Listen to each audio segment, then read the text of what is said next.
मुद्दा नंबर 1 કે શરૂઆત ક્યાંથી થાય સગાઈથી તો સગાઈમાં પુરુષ અને મહિલાઓ કુલ મળીને એકલી જણાથી વધારે વ્યક્તિઓએ સગાઈમાં જઈ શકશે નહીં સગાઈમાં પોતાના કુટુંબમાં કન્યા જે આગા હોયને લઈ જવા બીજાને કોઈને આમંત્રણ આપવું નહીં સમાજના તમામ પ્રકારના પ્રસંગોમાં કોઈ પણ પ્રસંગ હોય એની અંદર ઓઢામણામાં કપડા કે દાગીના લઈ જવા નહીં તમામ આપણા રીત રિવાજો પ્રમાણે રોગણમાં ઓઢામણું કરવું સગાઈમાં માત્ર કેટલી વસ્તુ લઈ જવાની રહેશે સાડી નાળિયેર અને રૂપિયો આ ત્રણ જ વસ્તુ સગાઈની અંદર લઈ જવાની રહેશે બીજી કોઈ પણ પ્રકારની વસ્તુ લઈ જવાની રહેશે નહીં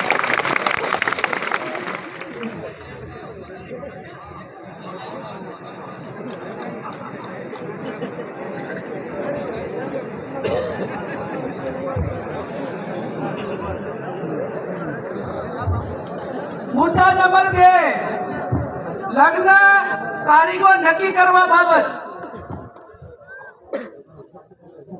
घणा बधा समाजो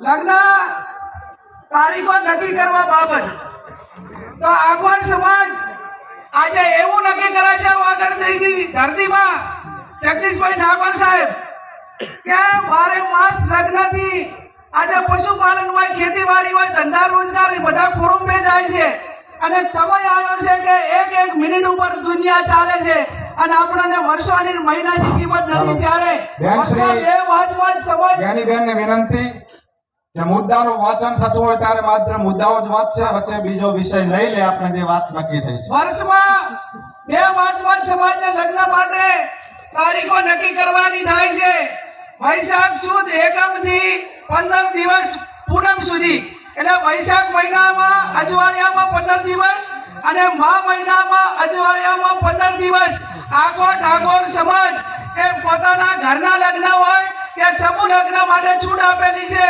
પણ વ્યક્તિગત લગ્નમાં 2 મહિના જે આપણે નક્કી કર્યા છે એના 15 દિવસ એના પછી કોઈ લગ્ન કરવાના રહેશે નહીં 1 મહિનામાં આખા સમાજે લગ્ન પતાવી દેવાના અને કોઈ ઇમરજન્સી હોય તો પોતાની રીતે લગ્ન કરે બાકી 11 મહિના સમાજે ધંધા રોજગાર તરફ આગળ વધશે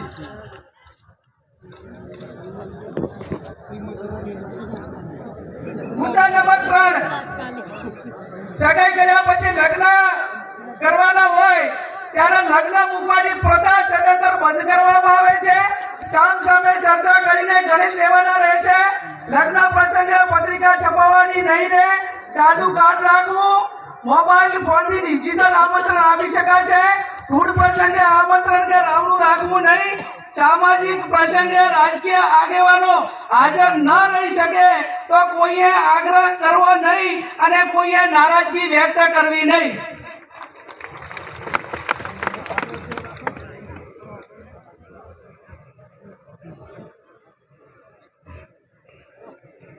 એના પછી જાન લઈ જવાના પ્રસંગે જાનમાં સનરૂફ ગાડી લઈ જવી નહીં જાનમાં 11 થી વધારે વાહનો લઈ જવા નહીં જાનમાં ગાડીઓની લાઈન લગાવવી નહીં જાનમાં મહિલાઓ અને પુરુષો કુલ મળીને 100 વ્યક્તિઓએ જવાનું રહેશે જે 10 વર્ષની ઉંમરનું બાળક હશે તે વ્યક્તિ ગણાશે જાનમાં વધુમાં વધુ 2 ઢોલ લઈ જવાના રહેશે અને જાનમાં શરણાઈ લઈ જવા માટેની છૂટ આપવામાં આવે છે ડીજે બીજે કોઈએ લઈ જવાના નથી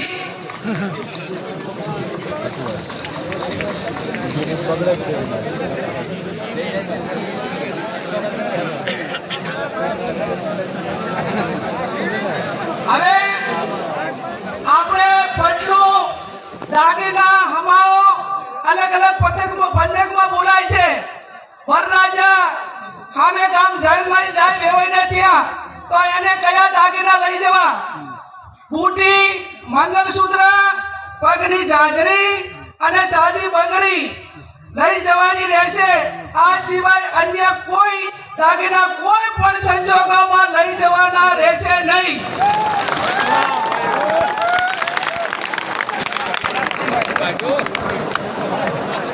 Gracias.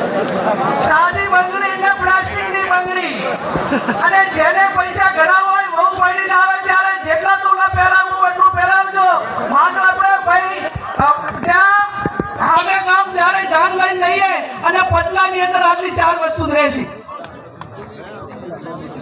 લગ્ન પ્રસંગે હલ્દી રસમ એન્ટ્રી મારવાની પ્રથા આ તમામ પ્રકારની રસમો બંધ કરવામાં આવે છે.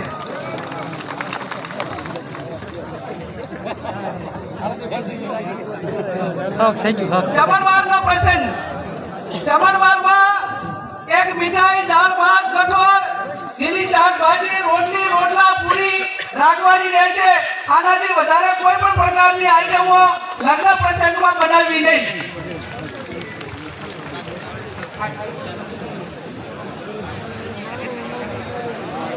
જમણવારમાં છાશ રાખવી હોય તો રાખી શકાશે. ઉનાળાનું હોય તો સાહેબ છાશ રાખવી પડે. હવે પછી આવ્યો મામેરાનો પ્રસંગ. નહીં આવે.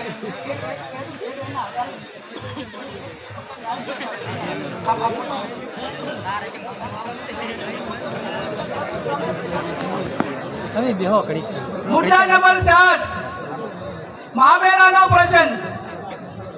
મામેરામાં મહિલા અને પુરુષ સાથે વધુમાં વધુ 100 ની સંખ્યા લઈ જવાની રહેશે. મામેરામાં વધુમાં વધુ તમામ પ્રકારના 11 વાહનો લઈ જવાના રહેશે. મામેરામાં કપડાની ઓઢવણી પ્રથા સદંતર બંધ કરવામાં આવે છે.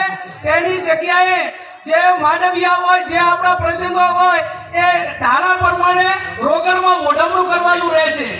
મામેરામાં ઓછામાં ઓછા એ 11,000 અને વધુમાં વધુ જે ઢાલમાં મેળવવાના એ 1,51,000 થી વધારે જાહેરમાં કોઈ રકમ મૂકી શકાશે નહીં. મામેરા પ્રકારમાં તમામ પ્રકારના દાગીના લેવા લઈ જવાની પ્રથા બંધ કરવામાં આવે છે. અને તમામને દાગીના લઈ જવા હોય તો એ આગળ દાડે આપી આવે અથવા તો પછી અઠવાડિયા પછી બાકી ઢાલમાં એ દિવસે આ 1,51,000 થી વધારથી કોઈ પણ પ્રકારની રકમ એ વધારે જાહેર માંડવામાં કે ઢાલમાં મૂકવાની રહેશે નહીં.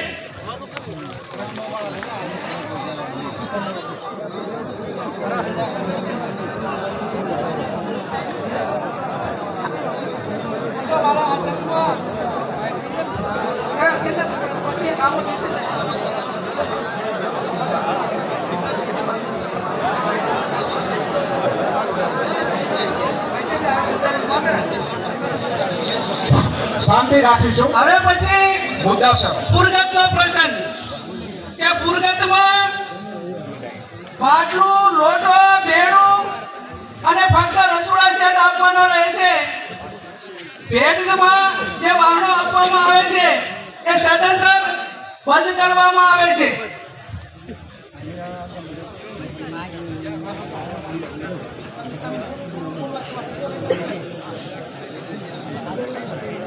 આનાનો પ્રસંગ.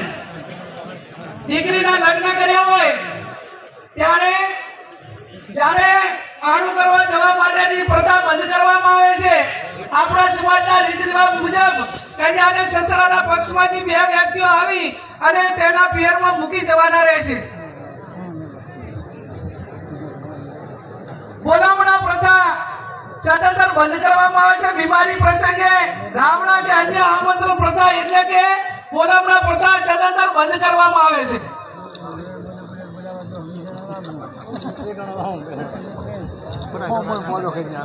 મુદ્દા નંબર 11 ઢૂંઢ જન્મદિવસ પ્રસંગે ઢૂંઢ પ્રસંગ આમંત્રણ કે રાવણું રાખવું નહીં. જન્મદિવસની ઉજવણી પ્રસંગે સદંતર બંધ કરવામાં આવે છે.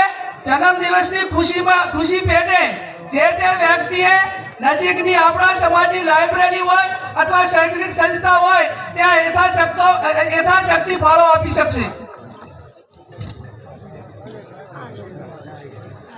મુદ્દા નંબર 12 છૂટાછેડા બાબત.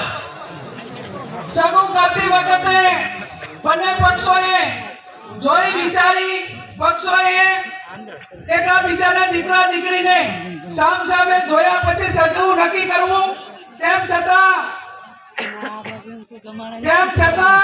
બંને પક્ષોએ કોઈ પણ પ્રકારનો મતભેદ ઉભો થાય તો ગામ કમિટી અને સમાજે સમાધાન માટે પૂરો પ્રયત્ન કરવા છતાં સમાધાન ન થાય તો ગુણ દોષના ધોરણે નીચે પ્રમાણે વ્યવહાર નક્કી કરવામાં આવે છે. સગાઈ માત્ર કરેલી હોય તો એનો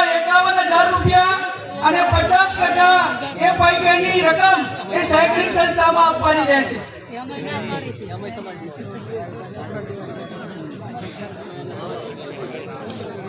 છૂટાછેડા બાબત લગ્ન કર્યા પછી છૂટું કરવાનું થયું કોઈ સંજોગોના કારણવશ, તો એના માટે 2 લાખ રૂપિયા એ સમાજનો જે રિવાજ એ કરવામાં આવે છે.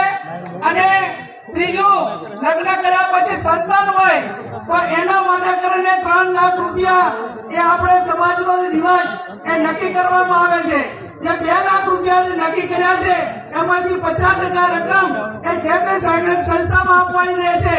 અને આ 3 લાખ જે સંતાન હોય તો એ 100% રકમ એ જે તે સંતાનોના નામે મૂકવાની રહેશે. એમાં કોઈને ભાગ આપવાનો રહેશે નહીં.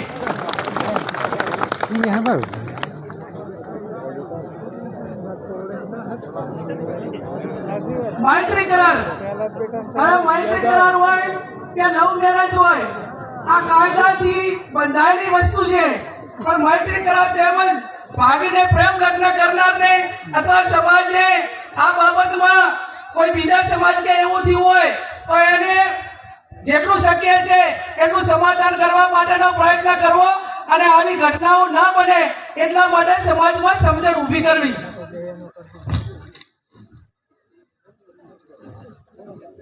મુદ્દા નંબર 14, પ્રસંગોમાં નશાકારક વસ્તુનો ઉપયોગ કરવો નહીં. સમાજમાં કોઈ પણ સારા નશા તમામ પ્રકારના પ્રસંગોમાં વ્યસનવાળી કોઈ પણ પ્રકારની વસ્તુ, ગોળી, બીડી, અફીણ, આ કોઈ પણ નશાના કોઈ પણ પ્રકારની બદીઓ એ લગ્ન કે આ પ્રસંગમાં ન વપરાય એવું પણ આજે સમાજ નક્કી કરે છે.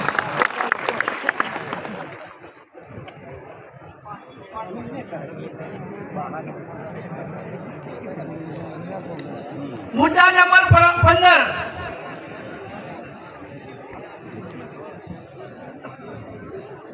મરણ પ્રસંગે આપણા માતા પિતા કે કોઈ પણ વડીલ એ ગુજરી જાય અને ઉંમર લાયક હોય તો માત્ર મરણ પ્રસંગે ખીચડી, કઢી, તેલ અથવા ઘી વાપરવું, આ સિવાય અન્ય કોઈ વસ્તુ વાપરી શકાશે નહીં. બેસણામાં કોઈ પણ વારને વાર ન કરવો અને શક્ય હોય એટલું જે તે વિસ્તારના ઉલ્લેખ પ્રમાણે કરીને એ ઝડપી પતે એવા પ્રયત્નો કરવા. જે કોઈ કવાર ના હોય, જે તારે જન્મ આપવા એ ટાઈમે કોઈ વાર નથી હોતો, કોઈ બીજા પડામાં નથી હોતો, એટલે આવા પ્રસંગોમાં કોઈ વારની ગાડી રાહ જોવી નહીં. મુદ્દા નંબર 16, ખાસ વિનંતી, દરેક ગામમાં કુટુંબ વાઇઝ આ જે કમિટીઓ જે બનાવવાની છે એની અંદર આજે આપણું આ બંધારણ છે એ બંધારણ દરેક કુટુંબ વાઇઝ પહોંચે એના માટેના પ્રયત્નો કરવાના. દરેક તાલુકામાં તાલુકા કક્ષાએ બંધારણ અમલમાં માટે આવે તે માટે સંકલન સમિતિ બનાવવાની, તાલુકાની સંકલન સમિતિ બનાવવાની અને એકદમ ચુસ્તપણે આ બંધારણ અમલમાં થાય એના માટે તમામ પ્રયત્નો કરવાના. આજે આ 16 જે મુદ્દાઓ હતા એ મુદ્દાઓ મેં તમારી સમક્ષ વાંચ્યા છે અને આ 16 મુદ્દાઓમાંથી કોઈ પણ ભંગ કરે તો એનો હગો ભય હોય તો એના પ્રસંગમાં હાજરી ના આપવી. અને હું આજે વાગડજીની ધરતી પરથી બધાને વિનંતી કરું છું કે આ બંધારણ એ વાગડજીની સાક્ષીએ, સદારામ બાપુની સાક્ષીએ, નાથ ગંગાની સાક્ષીએ, સાધુ સંતોની સાક્ષીએ જ્યારે અમલમાં આવ્યું છે અને છતાં કોઈ પણ વ્યક્તિ આ બંધારણ માટે એને અમલીકરણમાં કાંઈ બાંધછોડ કરશે અને આ પ્રકારનો સમાજે નક્કી કર્યું એમ ન વર્તે તો એ સમાજનો સૌથી મોટો દેશદ્રોહી ગણાવશે અને સમાજનો દુશ્મન ગણાશે. એ સમાજને એની જોડે કોઈ પણ પ્રકારનો વ્યવહાર ન કરવો. આ 16 મુદ્દાઓનું બંધારણ મેં તમારી સમક્ષ મૂક્યું છે. છેલ્લી વાત કે આજે તારીખ એ 4/1/2026 છે. ઘણા બધા મહાનુભાવોએ એમના પ્રવચનમાં વાત કરી કે આપણે ખોડિયાર વરાણા મુકામે એ સમાજનું બંધારણ એ અમલમાં મૂક્યું હતું પણ એનું દર વર્ષે ફોલો ના થયું અને એના કારણે બંધારણ ક્યાંક ને ક્યાંક તૂટ્યું. તો આજે સમાજ એવું નક્કી કરે છે કે કે આજે તારીખ 4/1/2026 થઈ છે અને આવતી તારીખ 4/1/2027 ના રોજ આ બંધારણ દિવસની ઉજવણી કરવામાં આવશે